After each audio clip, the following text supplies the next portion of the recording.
Hello everyone, welcome back to my channel. आज हम बात करेंगे रेजिडेंशियल स्टेटस में जो हमारी फाइनेंस एक्ट 2020 में चेंजेस आई हैं, इनकॉर्पोरेट की गई हैं, उसके बारे में। रेजिडेंशियल स्टेटस की जो डेफिनेशन है वो काफ़ी एग्जॉस्ट कर दी गई है, उसको एक्सटेंड कर दिया गया है। जो हमारी पहले डेफिनेशन थी, हमने रेजिडेंशियल स्टेटस ऑफ इंडिविजुअल के बारे में हमने स्लाइड डिस्कस किया था कि 182 डेज और 60 डेज वाला कि during the relevant previous year, that is all remain same, but now we can say the clause has been extended this ये क्या एक्सटेंशन है, तो इसको जानने से पहले जो बिगिनर्स हैं उनके लिए एक मैं ब्रीफ आउट दे देती हूँ कि जो why we have to know about the residential status. Income tax pay करने के लिए रेजिडेंशियल स्टेटस का पता होना बहुत ज़रूरी है कि आप कौन सी कैटेगरी में फॉल करते हैं, because different types of income है जिनके ऊपर आपको टैक्स देना है या नहीं देना है। ये इस बात पे डिपेंड करेगा कि आपका स्टेटस क्या है। आपका status resident and ordinary resident हो सकता है, नॉट ऑर्डिनरी रेजिडेंट हो सकता है या नॉन रेजिडेंट हो सकता है। तो ये जो आपके 3 स्टेटस हो सकते हैं किसी भी पर्सन के, आइदर ही में बी NRI, नॉट ऑर्डिनरी रेजिडेंट और ऑर्डिनरी रेजिडेंट। जो तो ऑर्डिनरी रेजिडेंट है, नॉर्मल पीपल हैं हमारे जो इंडिया सिटीजन ऑफ इंडिया है, इंडिया में ही काम करते हैं, we are working in India and our whole income is in India and we are living in India only, then purely we will come under the definition of ordinary resident. Not ordinary उन लोगों के लिए, ये chapter उन लोगों के लिए important हो जाता है who are going frequent outside India for their work, for their business, or either they are going for employment or either they are going outside for to settle there. तो ये जो सेक्शन है उन लोगों के लिए important हो जाता है, बिकॉज अगर तो वो नॉन रेजिडेंट माने जाते हैं देन स्ट्रेट फॉरवर्ड ये जो हमारी पुरानी प्रोविजंस हैं ये सेम है कि अगर तो आप इंडिया में कोई इनकम अर्न करते हैं या इंडिया में कोई इनकम रिसीव करते हैं या डीम टू बी रिसीव्ड है, सिर्फ उसी के ऊपर नॉन रेजिडेंट को टैक्स देना होता था। तो ये हमारी प्रोविज़न सेम है कि नॉट ऑर्डिनरी रेजिडेंट को कौन कौन सी इनकम पे टैक्स देना है, नॉन रेजिडेंट को किस पे देना है। तो आइए एक ब्रीफ व्यू ले लेते हैं। मैं रेजिडेंट का डिस्कस नहीं करूंगी इसमें, क्योंकि रेजिडेंट को तो होली सोली हर इनकम पे देना है, सिर्फ उस पे नहीं देना है विच इज अर्नड एंड जो बाहर इनकम एक्रू और राइज हुई उसको ड्यूरिंग द उसके कुछ पिछले सालों की कुछ इनकम थी जो फॉरेन में ही थी, ही वॉज इन फॉरेन और बाद में इंडिया में रेजिडेंट हो गया, तो वो जो फॉरेन इनकम इंडिया में लेके आए उसके ऊपर नहीं देना, अदरवाइज उसको सारी इनकम्स के ऊपर टैक्स देना है। जो नॉन रेजिडेंट होते हैं, NRIs हैं, उनको सिर्फ 2 टाइप की इनकम पे टैक्स देना होता है, जो इंडिया में अर्न करते हैं या इंडिया में रिसीव करते हैं। तो ये जो 2 इनकम है उनके ऊपर टैक्स देना हो रहा है। जो नॉट ऑर्डिनरी रेजिडेंट है उनको ये दोनों के ऊपर तो टैक्स देना ही है, प्लस एक और इनकम रहती है, the income earned and received outside India. जो इनकम वो बाहर ही अर्न किया, उन्होंने बाहर ही रिसीव किया during the previous year, but the control of business was in India. इसमें बात करना चाहेंगे, इसमें जो चेंज किया गया है बिजनेस एंड प्रोफेशन इंक्लूड हो गया है। तो ये जो है बिजनेस और प्रोफेशन अगर तो उनका इंडिया में कंट्रोल है, बेशक they are earning and receiving outside India, तो नॉट ऑर्डिनरी रेजिडेंट को उसके ऊपर भी टैक्स देना होता है। तो ये हमने जाना कि हमें क्यों जानना है कि whether I am ordinary resident हूँ या नॉट ऑर्डिनरी रेजिडेंट हूँ या नॉन रेजिडेंट हूँ। तो ये चैप्टर इसलिए इंपॉर्टेंट हो गया है कि अगर हमें पता होगा कि मैं किस डेफिनेशन में आता हूँ, तभी we can calculate our taxable tax liability to Indian government. तो इसमें देखिए, इसमें तो हमारा कोई चेंज नहीं है, बट ये जो इनकी जो डेफिनेशन है रेजिडेंसी की उसमें चेंजेस हैं। तो इस बार मासिव चेंजेस कर दी गई हैं।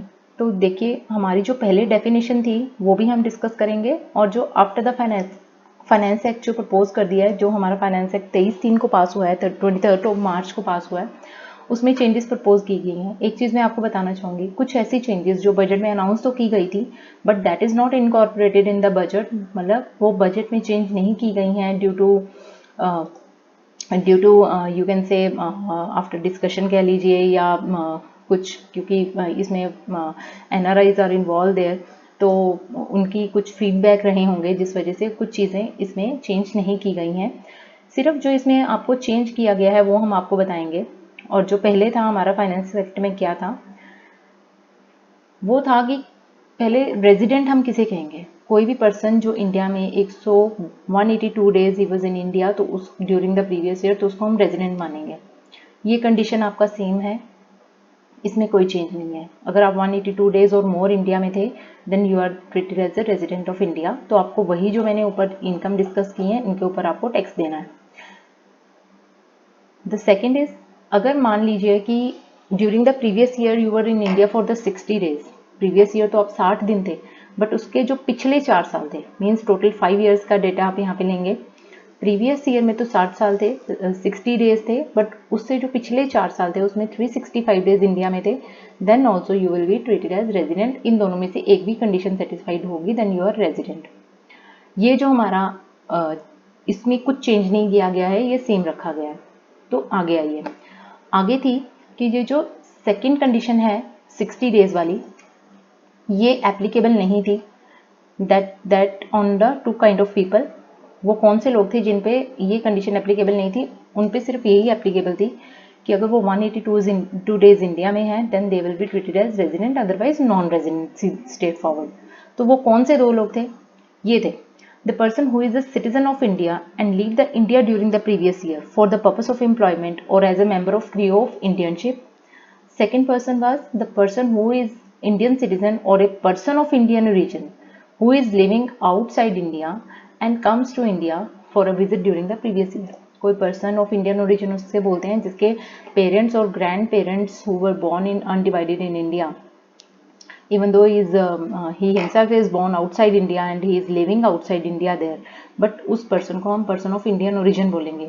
like कोई NRI है, he is born outside India, born brought up outside India, but his parents are born in India, then in undivided India. Undivided India means 1947 से पहले भी पेरेंट्स और ग्रैंड पेरेंट्स अगर उनका बर्थ इंडिया में था then they will be treated as a person of Indian origin.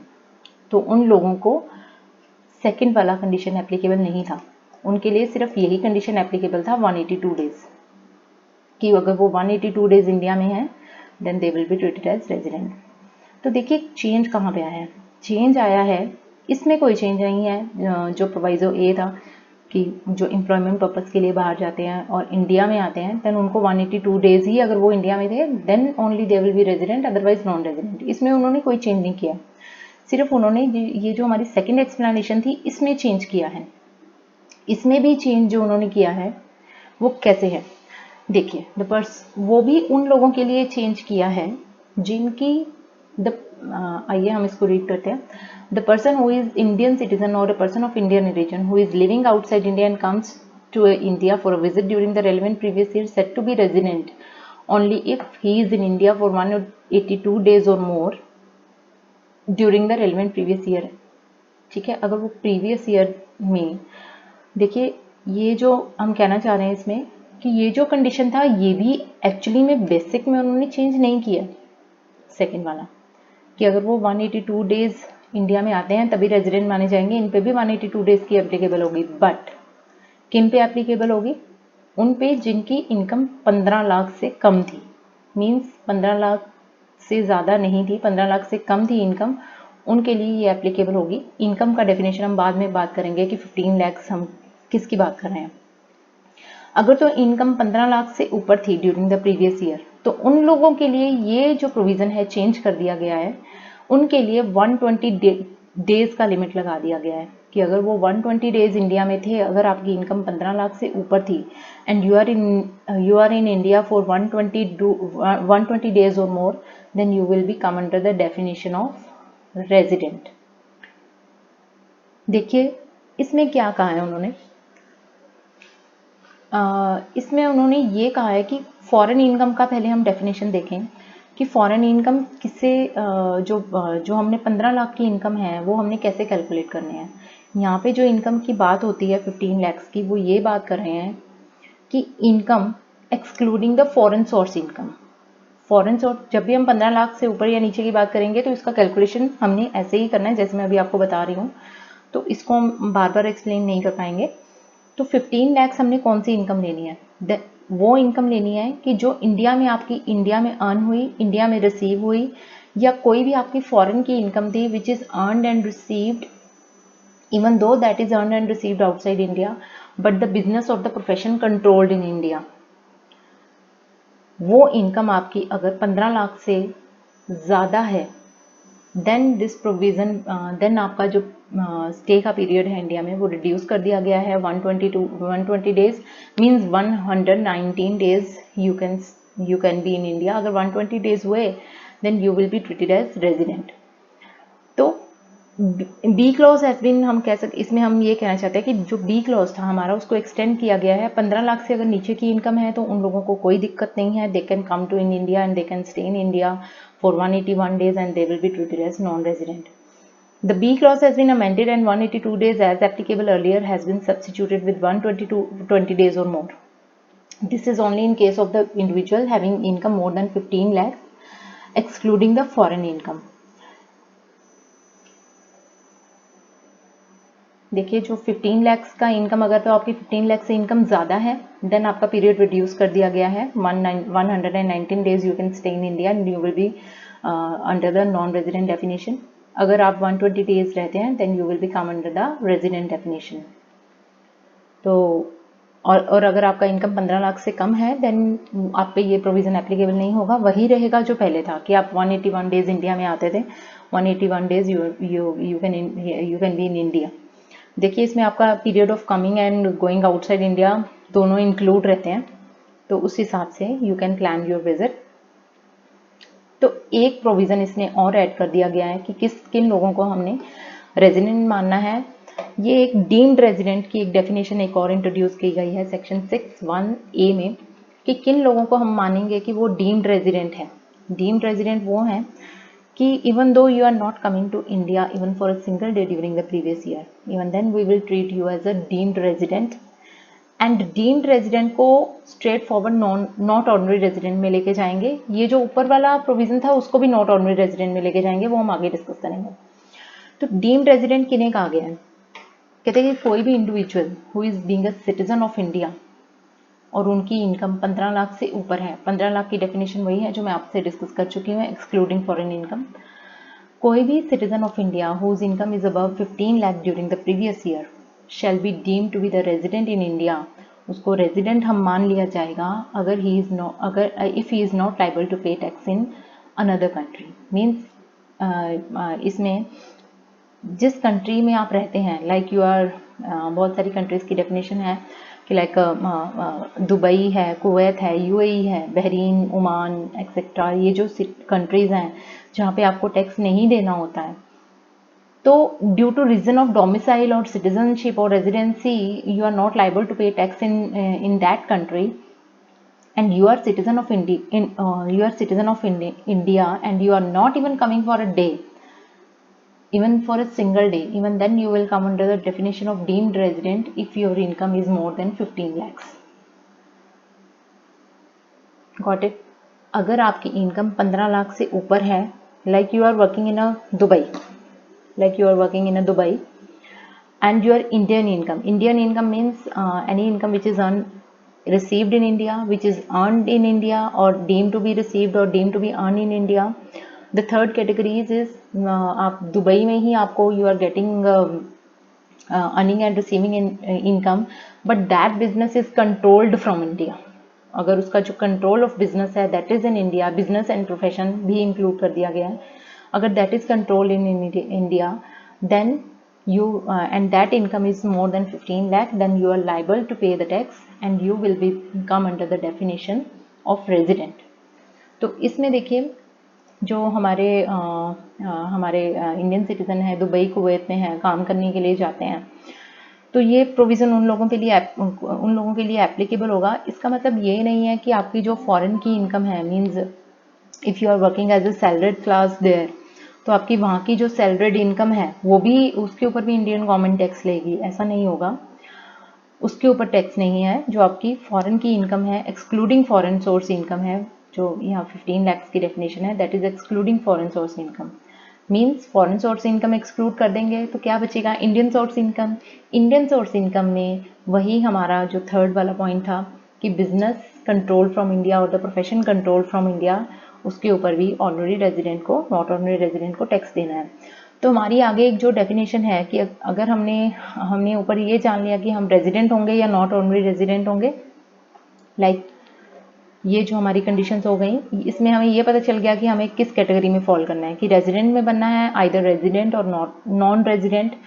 तो अगर तो आप रेजिडेंट हैं तो आप then you can be either ordinary resident and not ordinary resident. अगर तो आप ऑर्डिनरी रेजिडेंट हैं तो ये कंडीशंस भी हमारी जो पहले वाली थी वो सेम है, उसमें कोई चेंज नहीं है। This is also an extending clause. जो हमारी पहले कंडीशंस थी हमने अपनी पिछली स्लाइड्स में भी डिस्कस की हैं, एक बार हम ब्रीफ आउट कर लेते हैं। यहाँ पे कहते हैं कि if he is resident in India, ordinary resident हम पहले किसे बोलेंगे? ऑर्डिनरी रेजिडेंट हम उसे बोलेंगे if he is a resident of India for 2 years out of the 10 previous year immediately preceding the relevant previous year. Means हमें total 11 साल का, पिछले 11 साल का हमें डेटा चाहिए। if you are moving outside India, you are going outside India, आप you are to and fro, you are working there also, you are working here also, then आपका जो 11 साल का डेटा है वो चेक किया जाएगा। एक तो प्रीवियस ईयर जानने के लिए और उससे पिछले 10 साल, उसमें से अगर आप 2 साल भी इंडिया में रेजिडेंट थे एंड तो सेकेंड कंडीशन है 730 डेज इंडिया में थे out of the 7 preceding the relevant previous year, तो आपको ऑर्डिनरी रेजिडेंट माना जाएगा। इस केस में हमें दोनों कंडीशंस सेटिस्फाई करनी है। एक भी कंडीशन अगर सेटिस्फाई नहीं होती है then you will be treated as not ordinary resident. Okay, you will be treated as not ordinary resident. तो जो नॉट ऑर्डिनरी रेजिडेंट है इसमें ये जो है इसका चेंज जो था इस पॉइंट में, जो फर्स्ट पॉइंट था इसमें चेंज प्रपोज्ड था बिल में, but that has not been changed. ये उन्होंने चेंज नहीं किया है, बट इस क्लॉज को उन्होंने एक्सटेंड कर दिया है। वो क्या एक्सटेंशन किया है वो देखते हैं हम। वो जो एक्सटेंशन है वो भी 15 लाख से ऊपर वाली इनकम वाले लोगों का ही है कि like if any of the above condition not satisfied then person is said to be not ordinary resident. Further following person shall also be treated as not ordinary resident. जो न्यू क्लॉजेज इंसर्ट किए हैं वही है कि एक तो जो deemed resident का डेफिनेशन हमने डिस्कस किया कि if you are citizen of India and your income is more than 15 lakhs excluding the foreign source income, तो आपको रेजिडेंट मानेंगे but straight forward not ordinary resident मानेंगे। एक तो ये इन लोगों को नॉट ऑर्डिनरी रेजिडेंट की कैटेगरी में रखेंगे, और जो दूसरे लोग वो जो इंडिया में आए और इंडिया में 120 डेज इंडिया में थे, मतलब more than the 190 days India में थे। मान लीजिए कोई 150 डेज इंडिया में थे, मतलब 182 डेज अगर होते तो उसको तो रेजिडेंट मान लेते। तो क्या किया है इन्होंने इस बार इस प्रोविज़न में कि अगर आपको रेजिडेंट तो मानेंगे, अगर आप 120 टू 181 डेज इंडिया में हैं तो आपको रेजिडेंट तो मानेंगे, बट हम आपको नॉट ऑर्डिनरी रेजिडेंट की डेफिनेशन में रखेंगे।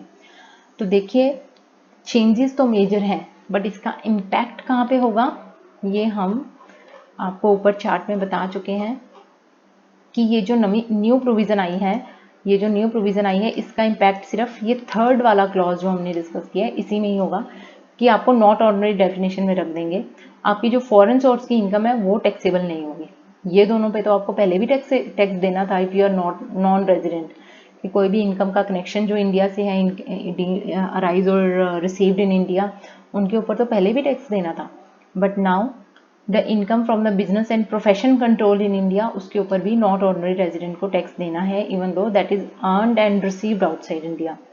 लाइक कोई पर्सन है who is dealing who is coming who has come Indian citizen who has come to in India and he is doing all his business affairs from here, like there are many companies in India and having the foreign branches there, and he is like he is making their portfolio with them, and they are dealing outrightly in the foreign countries.